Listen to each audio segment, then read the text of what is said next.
Hello साथी, नमस्कार। मैं रोशन यादव आप सभी को बुलंद विहार स्टडी चैनल में स्वागत करते हैं। साथी, आज के सेशन में हम लोग ट्रिग्नोमेट्री रेशियो पढ़ेंगे जो भुजा और कोणों के बीच में संबंध स्थापित करते हैं। तो आइए सबसे पहले इसको हम समझने का प्रयास करते हैं।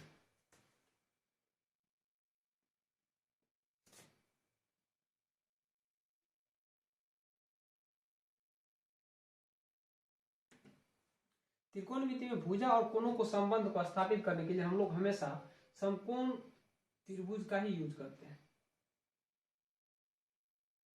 और जानते हैं आप लोग कि त्रिकोणमिति में समकोण त्रिभुज का एक जो भुजा होता है वो हमेशा कितना डिग्री का होता है? 90 डिग्री का होता है। बाकी का जो भुजा आपका बाकी का जो तो कोण बचा हुआ है ना, उन दोनों का सम कितना डिग्री होगा? 90 डिग्री होगा। अगर यदि ये थीटा हो गया, यदि ये कोण थीटा है, तो ये आपका जो क्या होगा, ये कोण 90 डिग्री माइनस क्या होगा? थीटा होगा। हम यहाँ त्रिभुज का एक नाम रख लेते ए बी और यहाँ सी है, जिसमें सी कोण 90 डिग्री का है और बाकी सी और ए ये दोनों का दोनों क्या है? न्यून कोण है। तो अब हम इसमें समझने का प्रयास ये करेंगे, यदि न्यून कोण हम थीटा लेते हैं, यदि न्यून कोण थीटा लेंगे तो थीटा का सम्मुख कोण क्या होगा? सम्मुख भुजा क्या होगा? ए बी होगा। और इसका संलग्न भुजा क्या होगा? बी सी होगा। यहां देखिए थीटा, यही लिख देते हैं, न्यून कोण थीटा, न्यून कोण थीटा का सम्मुख भुजा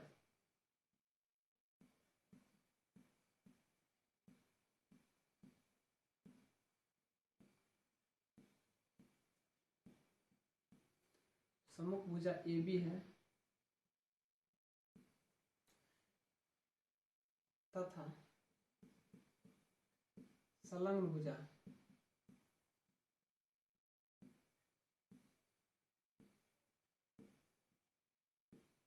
संलग्न भुजा क्या है इसका? बीसी है। तो न्यून कोण में जो सम्मुख भुजा होता है उसको लंब बोलते हैं, उसको क्या बोलते हैं? लंब। और जो संलग्न भुजा होता है उसको क्या बोलते हैं? आधार। तो कोण थीटा के लिए, कोण थीटा के लिए, कोण थीटा के लिए लंब क्या होगा? कोण थीटा के लिए लंब आपका ए बी हो चुका है और आधार क्या होगा? आधार इसका बीसी होगा।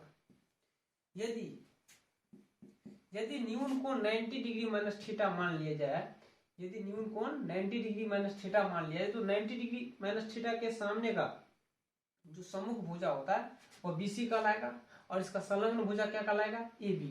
तो इस कंडीशन में आप जानते हैं यदि न्यून कोण 90 डिग्री माइनस थीटा रहेगा, 90 डिग्री माइनस थीटा के लिए लंब क्या होगा?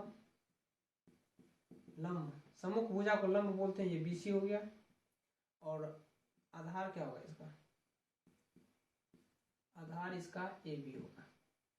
ये कंडीशन को याद रखना बहुत इंपॉर्टेंट जरूरी है। अब हम सीधा बात करते त्रिकोणमिति का जो अनुपात होता है, जो रेशियो होता है, उस चीज को समझने का प्रयास करेंगे। तो त्रिकोणमिति के अंतर्गत कुल 6 रेशियो होता है, 6 अनुपात होता है, जबकि पहला क्या हो गया? साइन। और यहाँ देखिए इसका जो एंगल होगा हमेशा न्यून कोण होता है। अगर हम थीटा मान करके चलते हैं तो थीटा होगा। दूसरा कॉस थीटा हो गया। तीसरा टेन थीटा हो गया। और साइन थीटा का ये जो वैल्यू है उसको याद रखना होगा। साइन थीटा बराबर होता है लंब। तो लंब इसका क्या बता सकते हैं आप? यदि थीटा हम लिए हैं तो थीटा के जस्ट सम्मुख जो है भुजा ये ए बी है, तो लंब इसका क्या होगा? ए बी हो गया और आधार इसका क्या होगा? बीसी होगा। पहले आप लिख भी सकते हैं कि लंब बटा क्या होगा? लंब बटा कर्ण होता है, लंब बटा कर्ण, लंब बटा कर्ण होता है। लंब इसका क्या है? लंब ए बी है और कर्ण क्या है? ए सी है। दूसरी है कॉस थीटा। कॉस थीटा को होता है क्या चीज? आधार बटा कर्ण होता है, आधार बटा कर्ण। तो आधार इसका क्या होगा? आधार बीसी होगा और कर्ण इसका क्या होगा? एसी होगा। तीसरी चीज है टेन थीटा। टेन थीटा में क्या होता है? लंब बटा आधार होता है, लंब बटा आधार होता है। तो लंब इसका क्या होगा? ए बी और आधार इसका क्या हो गया? बीसी। ये 3 रेशियो, और इसी का जस्ट अपोजिट साइन का जस्ट अपोजिट जो होता है ना, साइन का जस्ट व्युत्क्रम कोसेक होता है, कोसेक थीटा। तो कोसेक थीटा बराबर क्या होगा, कर्ण बट्टा इसका जस्ट अपोजिट कर्ण बट्टा क्या होगा, लंब होगा। कोस थीटा का अपोजिट होता है आपका सेक थीटा, जो आपका क्या होगा, कर्ण बट्टा आधार होगा। और तीसरा क्या है, टेन थीटा। टेन थीटा का जस्ट अपोजिट होता है कॉट थीटा, जो आपका क्या हो जाएगा, आधार बट्टा लंब हो जाएगा। यदि वैल्यू में बात करेंगे तो ए सी बट्टा क्या होगा, ए बी, कर्ण इसका क्या होगा, ए सी बट्टा बी सी हो गया, आधार इसका क्या है, बी सी बट्टा ए बी हो गया। तो फाइनली इस तरह से टोटल कितना रेशियो, टोटल 6 रेशियो, कितना है, टोटल 6 रेशियो है। Sine theta, cos theta, tan theta, cosec theta, sec theta और कॉट थीटा। यहाँ देखिए न्यून कोण क्या है, न्यून कोण थीटा के लिए हम लिख देते हैं ऊपर में न्यून कोण, न्यून कोण कोण थीटा के लिए, थीटा के लिए जब न्यून कोण थीटा रहेगा ना, उस कंडीशन में साइन थीटा बराबर क्या होगा, ए बी बटा ए सी, कॉस थीटा बराबर बी सी बटा ए सी, टेन थीटा बराबर ए बी बटा बी सी, कोसेक थीटा बराबर ए सी बटा ए बी, सेक थीटा बराबर ए बी बटा बी सी और कॉट थीटा बराबर क्या होगा, बी सी बटा ए बी। तो इस कंडीशन में हम लोग थीटा की कंडीशन में यही कंसेप्ट को यूज करने वाले हैं। यदि न्यून कोण को चेंज कर दिया जाए, यदि न्यून कोण को क्या कर दिया जाए, चेंज कर दिया जाए। दूसरी बात यह है कि यदि न्यून कोण 90 डिग्री माइनस थीटा लिया जाए, 90 डिग्री माइनस थीटा रहे तो लिया जाए या रहे तो, उस कंडीशन में आप साइन थीटा बराबर क्या होगा, उस कंडीशन में साइन 90 डिग्री माइनस थीटा बराबर क्या होगा, तो साइन 90 डिग्री माइनस थीटा बराबर क्या होगा, सीधा अब यहाँ देखिए, अब यहाँ लंब आधार सब कुछ बदल जाएगा। 90 डिग्री माइनस थीटा के सामने क्या होता है, इसको हम लंब बोलेंगे, और इसका संलग्न भुजा क्या होगा, यह आधार कहलाएगा। और कर्ण जो होता है, जो 90 डिग्री के जस्ट सामने का होता है, वो कभी चेंज नहीं होता, वो कर्ण का फिक्स है। न्यून कोण चेंज है उससे कोई फर्क नहीं पड़ता है, कर्ण पर कोई फर्क नहीं पड़ता, सिर्फ आधार और लंब का एक्सचेंजिंग होता है। जो लंब है वो आधार बन जाएगा, जो आधार है वो सीधा लंब बन जाएगा। तो साइन थीटा बराबर जानते हैं कि लंब बटा कर्ण होता है। फॉर्मूला तो यही लगेगा, सिर्फ ये वैल्यू जो है ना चेंज हो जाएगा, वैल्यू क्या हो जाएगा, चेंज। तो साइन थीटा बराबर लंब बटा था, तो लंब इसका क्या हो गया, बीसी हो गया, क्या हो गया, बीसी। और कर्ण क्या होगा, कर्ण तो वही एसी रहेगा। उसके बाद यदि हम बात करेंगे cos 90 डिग्री माइनस थीटा, अगर बात करेंगे cos थीटा बराबर आधार बटा कर्ण, तो आधार इसका क्या हो जाएगा, इस ए बी हो जाएगा, कर्ण इसका एसी रहेगा। उसके बाद तीसरा नंबर में हो गया आपका tan theta, ten 90 degree minus theta, tan theta बराबर क्या होगा, लंब बट्टा आधार, तो लंब इसका क्या होगा, बीसी, आधार इसका क्या हो जाएगा, ए बी हो जाएगा। चौथा नंबर में हो गया आपका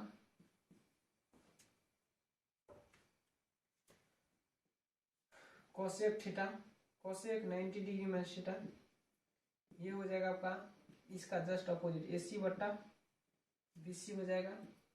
पांचवा नंबर में हो गया क्या चीज, cos 90 डिग्री माइनस थीटा, ये आपका एसी बट्टा क्या हो जाएगा, ए बी हो जाएगा। और पांचवा नंबर में हो गया आपका cot 90 डिग्री माइनस थीटा, ये हो जाएगा आपका ए बी बट्टा बी सी। तो फाइनली आप लोग त्रिकोणमिति रेशियो का जो कुछ कंसेप्ट था, उस कंसेप्ट को आप लोग समझने का प्रयास किए हैं।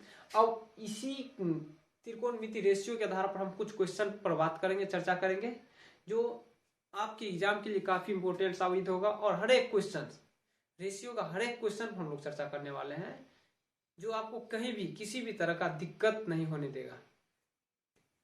तो इस चीज को आप स्क्रीनशॉट लीजिए या नोट कर लीजिए, क्वेश्चन वीडियो को पुश करके। अब हम आगे बात करते हैं। जैसे कि आपके सामने ये क्वेश्चन उपस्थित है, यदि साइन थीटा बराबर 3/5 है तो त्रिकोणमिति के सभी अनुपातों का मान ज्ञात करें। तो इस कंडीशन में आप सबसे पहले क्या कीजिएगा कि आप जानते हैं कि ये साइन थीटा का वैल्यू दिया हुआ है, साइन थीटा बराबर कितना लिखा हुआ है, 3/5। चूंकि इसके पिछले वीडियो में हम बता चुके हैं कि साइन थीटा का जो वैल्यू होता है ना, अभी भी बता चुके हैं, ये साइन थीटा बराबर क्या होता है, लंब बट्टा तो कर्ण होता है। तो फाइनली ये हो गया लंब और ये हो गया आपका बट्टा में कर्ण। क्योंकि इसका वैल्यू कितना लिखा हुआ है 3/5, तो फाइनली लंब बराबर कितना हो गया, लंब बराबर आपका 3 हो गया और कर्ण बराबर कितना हो गया, कर्ण बराबर 5 हो गया। तो जरूरत क्या चीज कहते हैं कि ये थीटा है और थीटा के जस्ट सामने का जो भुजा हम बोले वो क्या है आपका लंब है, और ये कर्ण कितना हो गया 5 हो गया। जरूरत है किसका, तो आधार का जरूरत है। तो आप जानते हैं कि आधार का फॉर्मूला क्या होता है, पिछले वीडियो में हम बात किए हैं आधार के बारे में, लंब आधार कर्ण को कैसे फाइंड करेंगे। तो आधार का फॉर्मूला होता है रूट अंडर कर्ण स्क्वायर माइनस लंब स्क्वायर। कर्ण कितना है इसका 5 का स्क्वायर, 5 से 25 माइनस 3 3 9, तो फाइनली ये रूट अंडर कितना हो गया 16, और 16 का मतलब कितना हो गया 4। तो फाइनली आधार बराबर कितना हो गया 4। तो हमने त्रिभुज के तीनों भुजाओं का जो लंबाई होता है उसको हम लोग आराम से निकाल चुके हैं। अब यहाँ जो 5 बचा हुआ रेशियो है ना, उसका भी वैल्यू अब आसानी से निकाल सकते हैं। जैसे कि cos थीटा बराबर क्या होता है, अब जानते हैं कि cos थीटा आधार बटा कर्ण होता है। तो यहाँ सीधा हम लिखेंगे आधार और बटा में क्या है इसका कर्ण है। आधार का वैल्यू कितना है 4 और कर्ण का वैल्यू कितना है 5। टेन थीटा जानते हैं, टेन थीटा बराबर क्या होता है, टेन थीटा का वैल्यू होता है लंब बटा आधार। ये लंब कितना है इसका बताओ 3 है, आधार कितना है 4 है। उसी तरह से यदि अगर बात करेंगे हम क्या चीज का सेक थीटा का बात करते हैं, तो सेक थीटा बराबर सेक कॉस का अपोजिट होता है, कॉस का क्या होता है अपोजिट, ये होगा कर्ण बटा आधार, यानी कि 5 बटा कितना हो गया आपका 4। उसी तरह से कोसेक थीटा अगर बात करेंगे, कोसेक थीटा किसका अपोजिट होता है, लंब का, सॉरी साइन थीटा का अपोजिट होता है, ये होगा 5 बटा कितना हो गया 3। बचा क्या चीज कॉट थीटा। तो कॉट थीटा बराबर क्या होता है, ये आपका टेन का अपोजिट होगा आधार बटा लंब, यानी 4 बटा ये कितना हो गया 3। तो फाइनली हम लोग त्रिकोणमिति के सभी अनुपातों का जो वैल्यू है इस कर्व में निकाल लिए हैं। तो आगे हम इसके अगले टैब पर हम बात करेंगे क्वेश्चन जो एग्जाम के पॉइंट ऑफ व्यू से काफी क्या होता है इंपॉर्टेंट साबित हो जाता है कभी कभी, इसको नोट कीजिए आप। तो हम बात करेंगे अगले क्वेश्चन पर। ये क्वेश्चन आपका एक्सरसाइज 8.1 का है एनसीईआरटी बुक से।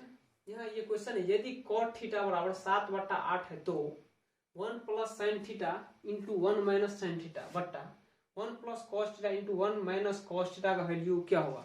तो इसी तरह से आप देखिए, जैसे कि हम पिछले क्वेश्चन में बात किए थे कि यदि किसी भी त्रिकोणमिति रेशियो का वैल्यू दिया रहे तो उससे पहले आप त्रिभुज के सभी भुजाओं का जो वैल्यू होता है उसको आप पहले फाइंड कीजिए। जैसे यहाँ गिवेन क्या चीज दिया हुआ है, गिवेन में आपका cot थीटा बराबर दिया है, cot थीटा बराबर है 7 बट्टा कितना 8 है। क्योंकि आप जानते हैं कि cot थीटा बराबर क्या होता है आधार बट्टा लंब, आधार बट्टा लंब होता है, और यहाँ कितना वैल्यू है 7/8 है। फाइनली तो आप समझ गए होंगे कि आधार का वैल्यू कितना है 7 और लंब का वैल्यू कितना है 8, और यहाँ थीटा दिया हुआ है तो हम इसको मान लेते हैं थीटा। तो थीटा के जस्ट सामने का होगा लंब, तो लंब कितना होगा 8 यूनिट हो गया, आधार कितना है इसका 7 यूनिट हो गया। तो फाइनली आप जानते हैं कि कर्ण जो हमको निकालना होगा, इस कर्ण का फॉर्मूला होता है क्या चीज रूट अंडर लंब स्क्वायर प्लस आधार स्क्वायर, तो 8 का स्क्वायर प्लस 7 का स्क्वायर हो गया। तो फाइनली 8 64 होता है और 7 7 कितना हो गया 49, 9 4 13 का 3 हासिल 1 6 4 10 1 11 रूट अंडर 113।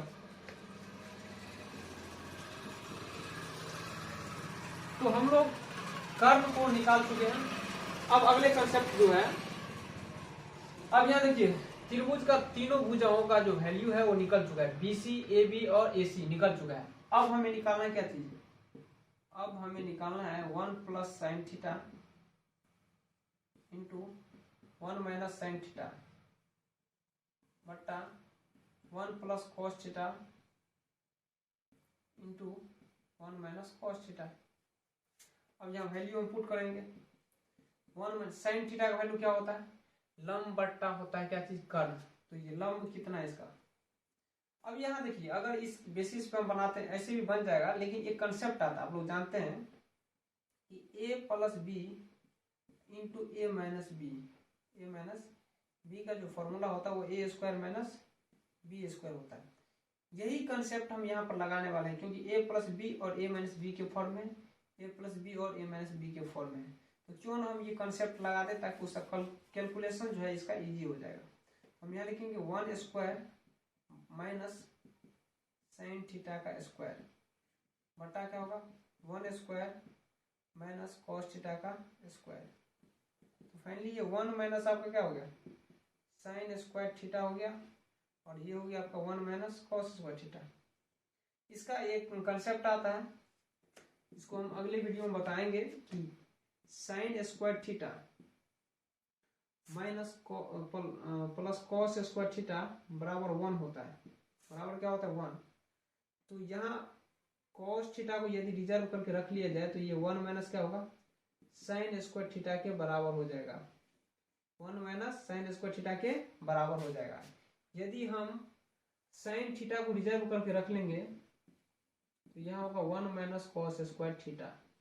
तो फाइनली यहाँ देखिए, ये जो कंसेप्ट है 1 माइनस कॉस स्क्वायर थीटा, इसके जगह हम साइन स्क्वायर थीटा रख सकते हैं, और ये आपका 1 माइनस साइन स्क्वायर थीटा है तो इसके जगह हम कॉस स्क्वायर थीटा रिजर्व करके रख सकते हैं। तो फाइनली यहाँ 1 माइनस साइन स्क्वायर थीटा की जगह क्या रखेंगे cos square theta, 1 minus cos square theta की जगह क्या रखेंगे साइन स्क्वायर थीटा। ठीक, अब जानते हैं कि साइन कॉस थीटा बराबर क्या होता है, कॉस थीटा बराबर होता है आधार बटा कर्ण। आधार इसका कितना है 7 है, कर्ण इसका कितना है रूट अंडर 113 है। उसी तरह से साइन थीटा बराबर क्या होता है, आप जानते हैं कि लंब बटा क्या होता है कर्ण। स्क्वायर में तो आप स्क्वायर कर लीजिए, इसको भी स्क्वायर कर लीजिए। उसी तरह से इसका भी स्क्वायर करेंगे 8 का स्क्वायर बटा रूट अंडर 113 का स्क्वायर। ये बट्टा वाला चीज और ये बट्टा का कट गया, बचा सिर्फ कितना 7 का स्क्वायर 49 हो गया, 8 का स्क्वायर कितना हो गया 64। तो फाइनली हम लोग इस क्वेश्चन को भी काफी इजी तरीके से सोल्व करने का प्रयास किए। अब मिलते हैं नेक्स्ट वीडियो में, और त्रिकोणमिति रेशियो के बेस पर कुछ और क्वेश्चन करेंगे अगले वीडियो में। उसके बाद एंगल से रिलेटेड बहुत सारे क्वेश्चन करेंगे जो आपके एग्जाम के लिए काफी इंपॉर्टेंट साबित होने वाले हैं। तो मिलते हैं अगले वीडियो में, बाय बाय।